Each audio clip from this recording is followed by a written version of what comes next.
Coming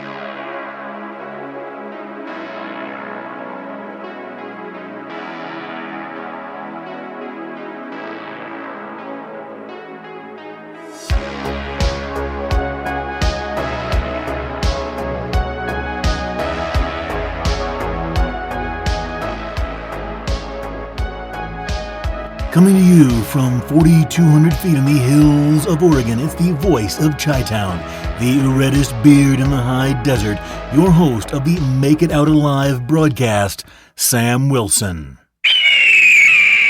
All right, folks, we are glad to be back. We got a great new episode lined up for you. This is our true crime edition of the MOA broadcast. We're going to try and keep this simple in the beginning.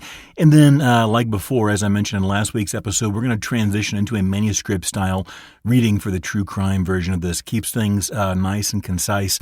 Helps me to prevent forgetting any points I want to make and going off and just talking extemporaneously and adding a whole bunch of time to the whole broadcast that no one needs. So that being said, we got a great show lined up for you today. Remember, if you have any questions, comments, or feedback, feel free to email us at info@gearconvoy.com. That's our website, www.gearconvoy.com.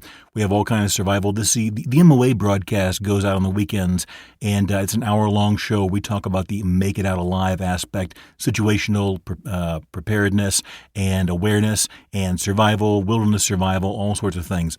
This is our true crime episode. We keep this around 35 minutes or so and go through a true crime story every week also. So you can find more information at gearconvoy.com. Hit the MOA broadcast tab at the top.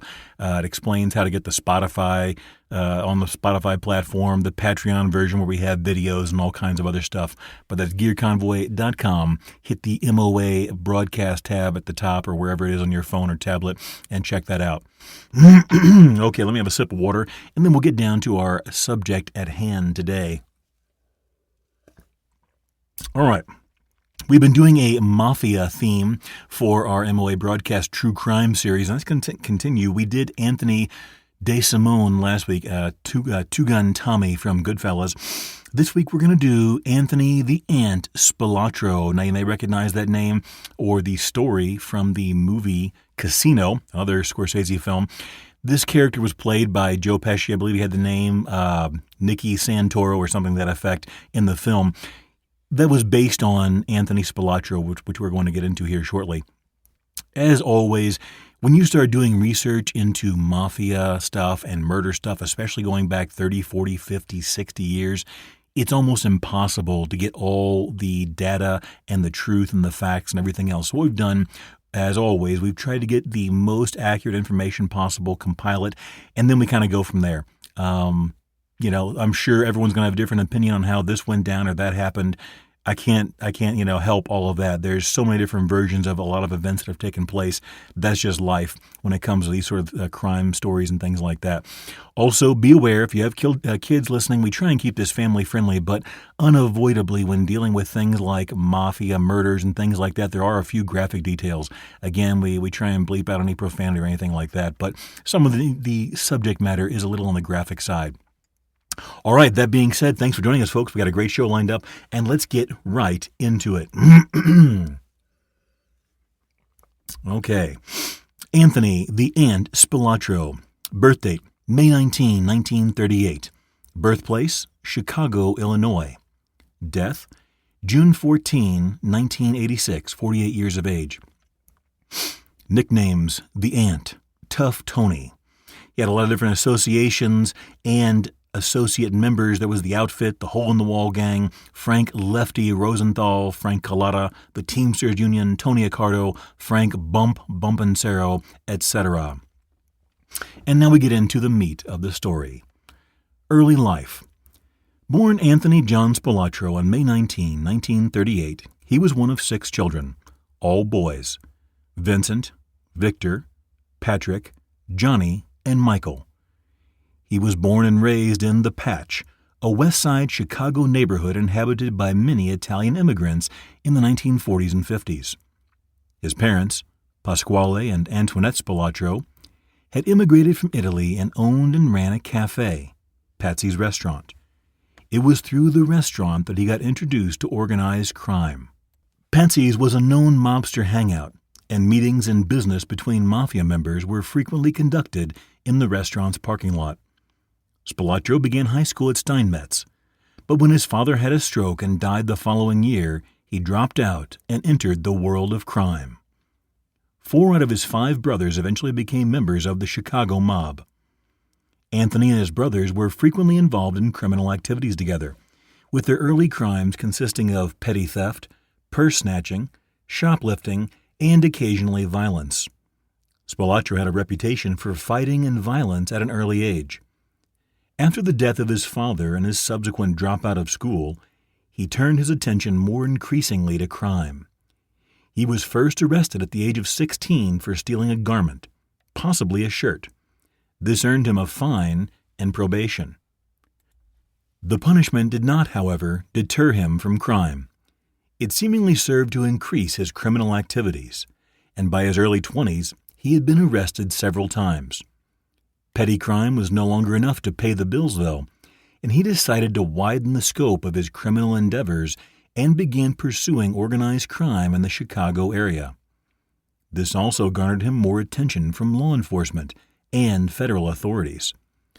Spilotro was nicknamed Tony the Ant by the media after FBI Special Agent William Romer publicly referred to him as that little pissant. Since the media could not use pissant, they changed it to the Ant. Moving up in the outfit. By the early 1960s, Spilotro had ingratiated himself to several major members of an organized crime family and had gained their support and guidance. He joined Mad Sam DeStefano's crew in 1962, and DeStefano would prove to be very influential on Spilotro in a number of ways. DeStefano was considered unpredictable, brutal, undisciplined, and downright insane by many, even in the mob. While this would prevent him from rising high into the ranks of mob leadership, it placed him very highly in demand by other bosses, as his sick and sadistic methods were very effective in striking terror into the hearts of both his victims and those who learned how they died, often very slowly. Not only were mobsters and their associates afraid of him, those on the other side of the law wanted to keep a safe distance, too. One of DeStefano's associates stated that he once saw DeStefano roll on the floor with spit running from his mouth, begging Satan to show him mercy and screaming over and over again, "I'm your servant, command me." To give you an idea of DeStefano's reputation, he was widely considered to be one of, if not the worst torture murderer in the history of the United States. The outfit, which is how the mafia in Chicago was referred to at the time, used the mentally unstable and sadistic DeStefano for the torture murders of Leo Foreman, Arthur Adler, and many others. He was also believed by some to be a devil worshipper. His many crimes included convictions for rape and bank robbery, involvement in political fixing, and loan sharking. It is in the loan sharking business that DeStefano really began to grow in his violent endeavors. He would often make loans to high-risk people with a high probability of defaulting. And just why would he do that? He actually enjoyed when debtors did not pay on time, as this gave him reason to bring them to his soundproof torture chamber some claimed he had built in the basement of his home. According to reports, he would actually foam at the mouth while torturing his victims for hours on end. Other claims suggest that he would occasionally kill those who only owed him small sums, just to scare other debtors into paying their bigger debts.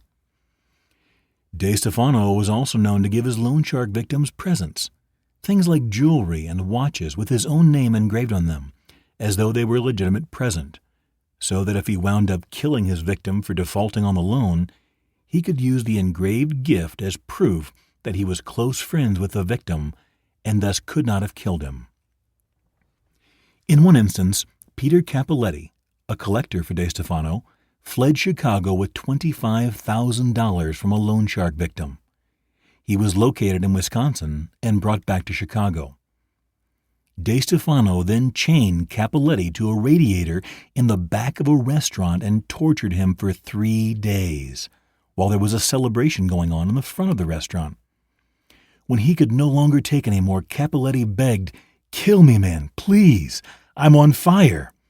To which DeStefano replied, "Then we need to put the fire out," before he had his men drag the severely burned Cappelletti into the dining area of the restaurant and forced the man's family to urinate on him together. This had the desired effect, and the stolen money was paid back quickly. Ironically, it is Spilotro that is alleged to have killed DeStefano, his mentor. When DeStefano was on trial for murder, his bizarre behavior, including wearing pajamas to court and screaming out of a bullhorn, worried the bosses, and the go-ahead was given for his killing. On April 14, 1973, DeStefano was supposed to meet with his brother, Mario Anthony DeStefano, and his own protege, Tony Spilotro, in the garage of DeStefano's own home, in the 1600 block of North Sayre Avenue. Before the meeting began, Spilotro allegedly entered the lot and shot DeStefano twice with a shotgun, hitting him in the chest and tearing his left arm off at the elbow, instantly killing him. The murder was never brought to trial.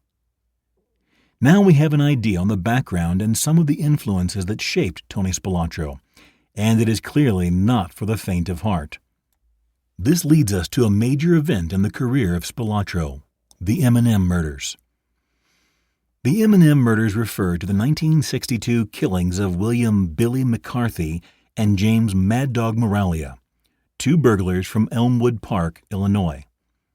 These murders were allegedly orchestrated by the Chicago Outfit, the city's largest and most powerful organized crime syndicate, and are believed to have been a pivotal event in Tony Spilotro's rise within the organization. The victims, McCarthy and Moralia, had killed 2, some stories say 3, thieves in Elmwood Park, a neighborhood where many crime bosses lived and was supposed to be off-limits to mob and criminal activity. The situation had to be dealt with decisively. McCarthy and Moralia were allegedly lured to a fast food restaurant by Frank Collada, a member of Spilotro's burglary crew. Once there, they were captured and taken to a basement where they lived out the rest of their lives in extreme pain and suffering. Spilotro wanted to send a message to anyone else thinking about operating out of bounds, so, according to reports, he savagely tortured the men before killing them. One detail from those murders was dramatized in the hit motion picture Casino. Spilotro put McCarthy's head in a vise, tightening it until his eye burst from his skull and then his throat was slashed, while Moralia was strangled. Their bodies were later found in the trunk of a car on May 14, 1962. This act reportedly solidified Spilotro's position within the organization, marking a turning point in his criminal career. In 1983, Spilotro was indicted in Las Vegas on murder and racketeering charges based on Collada's testimony. However, the charges were dismissed due to insufficient evidence. Subsequently, Spilotro was tried in Chicago for the Moralia and McCarthy killings. Judge Thomas J. Maloney acquitted him, dismissing Collada's statements as insufficient proof. Ironically, Judge Maloney himself was later convicted of accepting bribes in several cases, including murder cases. The move to Las Vegas. Spilotro's activities in Las Vegas were a major part of his criminal career, and they highlight his significant role in expanding the Chicago Outfit's influence in the city. Here are some of the more notable or possibly notorious events in his time there. In the 1970s, Las Vegas was a major gambling hub, and organized crime figures from all over the country, especially the Chicago Outfit, wanted a piece of the action. So, in that effort, the outfit sent Spilotro, along with others, out to Vegas to take control of the city's casinos, rackets, and other illegal operations. Spilotro arrived in Las Vegas in the mid-70s to oversee the outfit's interests and ensure that they were taking a cut from the casinos, including from both legal and illegal activities. His role was to protect the outfit's interests while keeping a low profile. He became involved in multiple illicit activities, ranging from extortion, loan sharking, and skimming operations to more violent actions like murder and assault. He worked alongside his crew, including former mobster Frank Collada, to oversee these operations. Protecting the skim. One of the most lucrative criminal activities Spilotro was involved in was skimming, and one of his primary activities in Vegas was to protect the skim from anyone else who wanted a piece.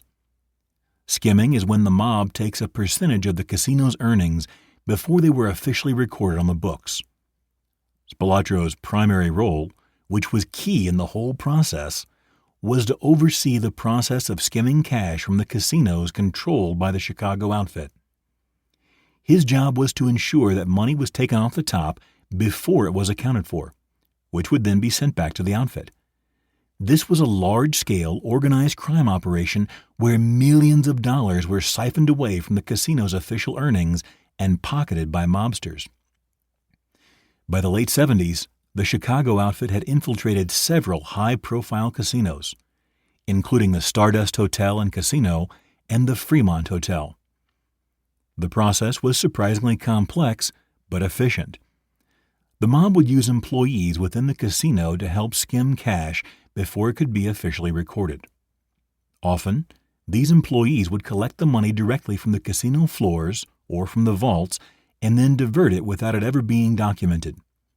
Spilotro, as the outfit's man in Vegas, would ensure that all the money was funneled to the right people back in Chicago.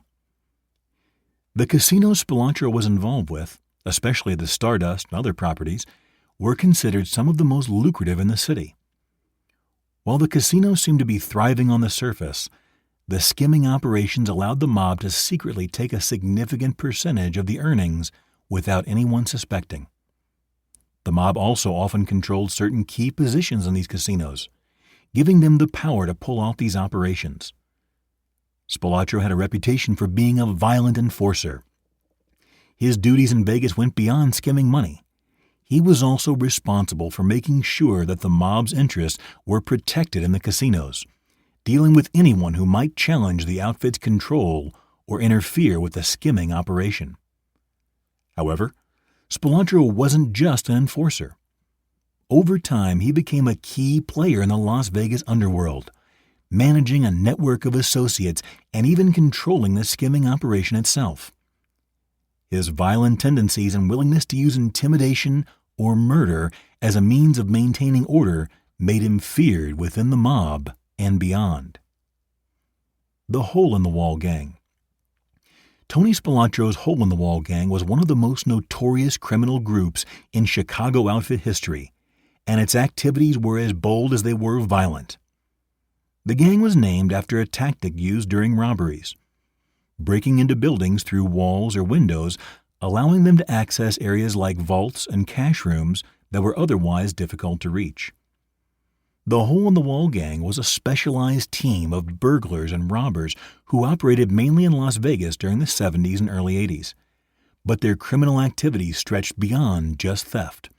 They were involved in a variety of high-risk operations, often marked by violence and ruthlessness. Here we go into a little more depth concerning their activities. The primary activity of the Hole-in-the-Wall Gang was high-end burglary. They specialized in breaking into casinos, wealthy homes, and business establishments, often using hole-in-the-wall techniques to gain access. The gang was skilled at bypassing alarm systems and cutting through walls or ceilings to reach the vaults, safes, or cash rooms without triggering any security measures. Once inside, they would rob the cash and valuables, making a clean getaway. Casino robberies. Many of their burglaries were linked to the skimming operations Tony Spilotro was involved in, although separate from the skim itself. In some cases, they targeted casinos that were involved in the mob skimming network, knowing there was a steady flow of cash that they could steal. They would steal cash or valuables from the casino's safe without leaving a trace. Business and home robberies. Apart from casinos, the gang also targeted high-value businesses and the homes of wealthy individuals, usually with the goal of getting their hands on large sums of money or valuable items.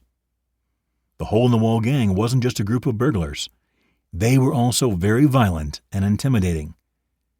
If things went wrong during a job, the gang members didn't hesitate to use brutal force to control the situation, often killing anyone who posed a threat or could identify them later. Their enforcer-like methods were crucial to the operation. Spilotro, known for his extreme brutality, would ensure that anyone who stood in their way was either intimidated into silence or permanently silenced. One method he is reported to have used was particularly savage, known as the shark tank. This was quite literally where he would drop people into a pool or tank of water with live sharks in it, where they would be brutally torn to pieces and devoured. This method was used for intimidation, murder, and to signify the dominant aggression of their crew. This combination of subtlety with their expert burglaries and aggression with their willingness to use extreme violence made them a fearsome crew. The 1977 hole-in-the-wall robbery. In 1977, Spilotro and his crew executed one of the most audacious heists in Las Vegas history. They targeted the Stardust Casino, which was one of the major casinos controlled by the Chicago outfit at the time. The Stardust was a major player in the Las Vegas Strip, and as such, it became a prime target for the outfit's skimming operations. The heist was daring for several reasons. Inside knowledge. The robbery was carried out with intimate knowledge of the casino's layout and security systems.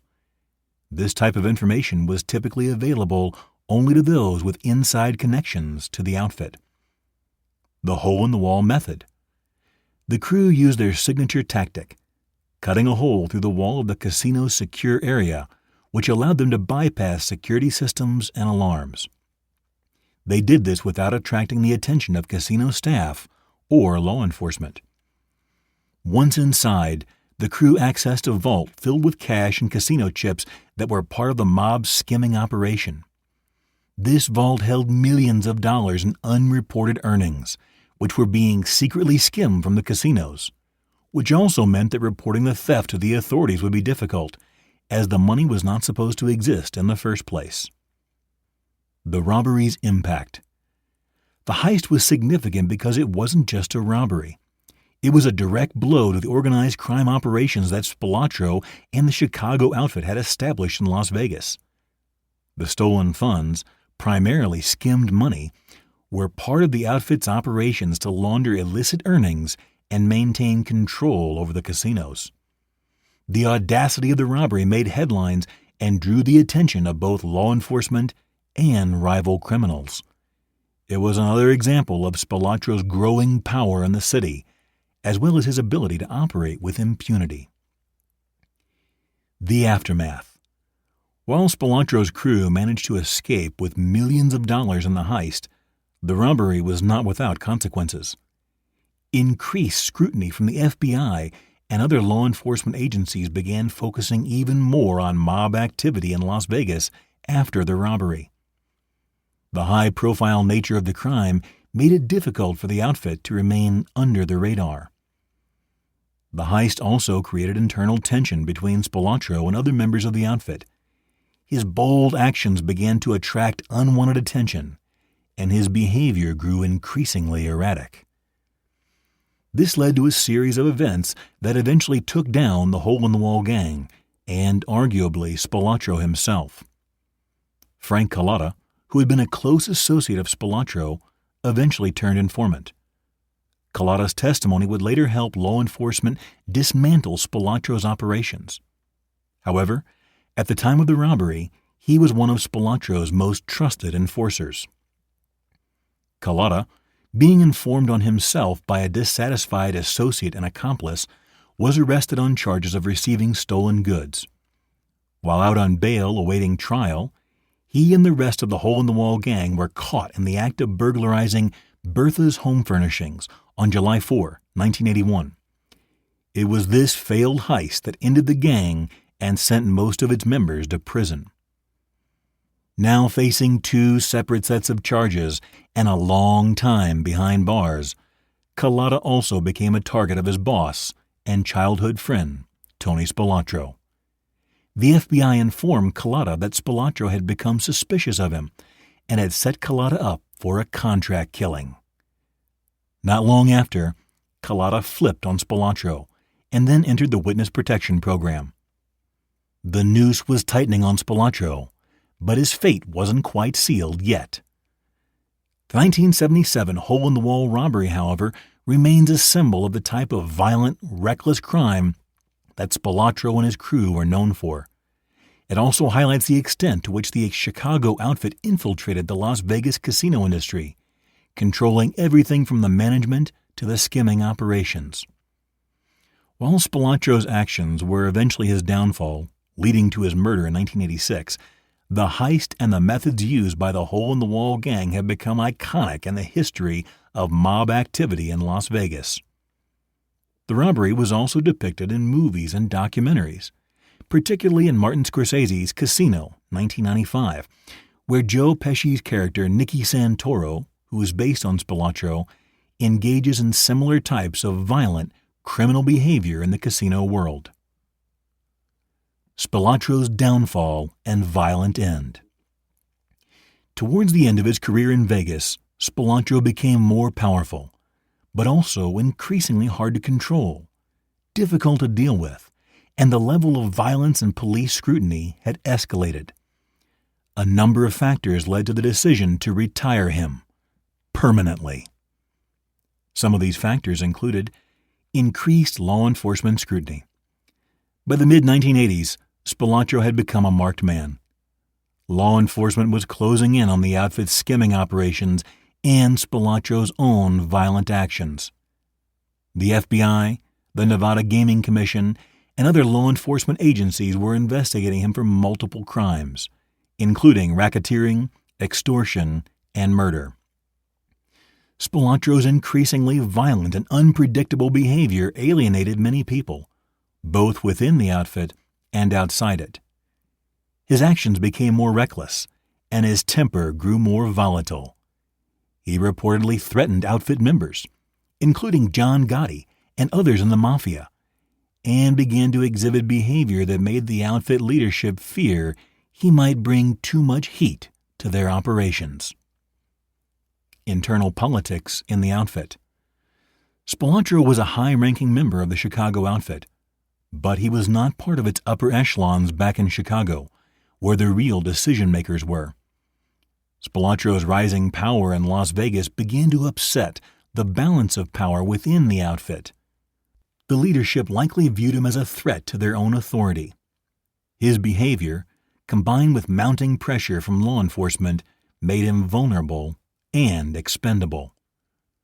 Additionally, Spilotro had been having a not-so-secret affair with Jerry McGee, a former showgirl and the wife of Frank Lefty Rosenthal, a key figure in the Las Vegas casino world.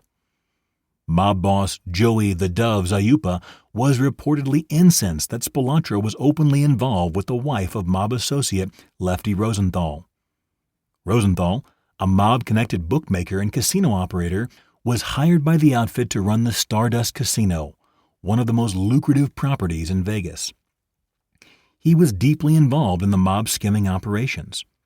The affair, combined with Lefty's increasingly dangerous association with the mob, contributed to his eventual downfall.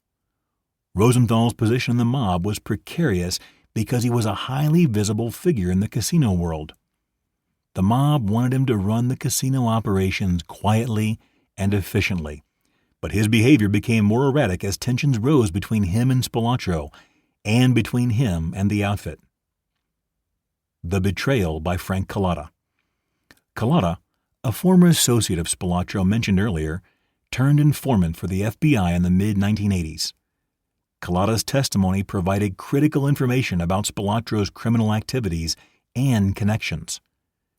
As Spilotro's world began to crumble, it is likely that his once loyal associates started distancing themselves, either to avoid prosecution or because they saw him as a liability. The violent end. A quick note. Many different versions of what happened to the Spilotro brothers exist. There is no way to know today exactly what happened, so here we are going to present the known facts and one of the more accepted versions of events. Feel free to do your own research into the matter. On June 14, 1986, the brothers, Tony and Michael Spilotro were lured to a meeting with the premise of a promotion for Tony and Michael being a made man. They drove away from Tony's South Oak Park townhouse around 2 p.m. on a Saturday in Michael's Lincoln Continental. It is likely the brothers realized something was amiss. According to an FBI document, Michael Spilotro told another person that if he didn't come back from the Bensonville meeting, quote, it was no good, end quote. His wife, Ann, confirmed that in court, saying, quote, he said if he wasn't back by 9 o'clock, it was no good. Michael Spilotro's daughter, Michelle, told the court her father told her he loved her at least 10 times before leaving June 14. Both men reportedly removed all of their valuables and personal identification before leaving the house and then left together. Michael's car, a 1986 Lincoln, was recovered several days later in a motel parking lot near O'Hare International Airport. On June 22nd, their bodies were found, one on top of the other and stripped down to their underwear, buried in a cornfield in the Willow Slough Preserve near Enos, Indiana. The freshly turned earth had been noticed by a farmer who thought that the remains of a deer killed out of season had been buried there in his land by a poacher, and he notified authorities. It is believed that Anthony Spilotro and his brother were ambushed when they arrived. Both men were severely beaten and then killed. Tony Spilotro was reportedly struck with a hammer repeatedly and in a savage manner, and then suffocated. His brother Michael's fate was similar. Unlike in the movie Casino, in which the Spilotro character, played by Joe Pesci, is beaten with a baseball bat, there was no forensic evidence that the men had been buried alive or beaten with bats. A hit team that included mobster Nick Calabrese and 10 other outfit killers and hitmen who were waiting in the basement of the home when the brothers arrived said he tackled Michael Spilotro and held his legs while another mobster strangled him with a rope. He said he heard Tony Spilotro ask his executioners, "Can I say a prayer?" There was no reply. The manner in which the brothers were killed, brutally beaten and then suffocated, was intended to send a clear message. Spilotro had crossed a line, and there was no tolerance for his behavior anymore. The brutality of the murders was in line with the violent nature of mob executions, meant to discourage anyone from thinking they could challenge the outfit. After Spilotro's murder, his death was viewed as a turning point in the history of the Chicago outfit in Las Vegas. His killing was seen as the result of a power struggle within the organization, as well as a way to eliminate a dangerous and unpredictable figure. Following the wild escapades with Spilotro and his antics in Vegas, up to and including all the heat brought down on the outfit in a very public manner, the outfit steadily lost its grip on Las Vegas in the following years, and the city began to change as federal investigations increased. Some say that Las Vegas was better under mob control, that they knew how to give players a better experience and took care of things in-house without involving law enforcement. Either way, it is clear that Vegas is a very different place now, and Spilotro's influence, for better or worse, cannot be denied. In the end, Anthony the Ant Spilotro and his brother both suffered the same fate that they brought down on many in their lifetime. A cold, grisly murder, a gruesome and painful way to die with no mercy, followed by a shallow grave. All right, folks, that's going to do it for today's episode of the MOA Broadcast True Crime Series. Thank you for joining us. Hope you enjoyed the show. A lot of good information there. Wish I had more time, but we got to keep it a nice, reasonable length so everybody stays engaged. And 35 minutes feels like a good time for that. Remember, if you have any questions, shoot us an email at info@gearconvoy.com or stop by the website, www.gearconvoy.com. All kinds of good information there and good survival supplies and other stuff that you'd be certainly interested in. All that being said, we're going to wrap this up and we'll see you next time. Remember, folks, don't wait until you have an emergency to prepare for it. If you wait, it may be too late. If you don't make it out alive, you don't make it out at all. Stay safe out there, folks.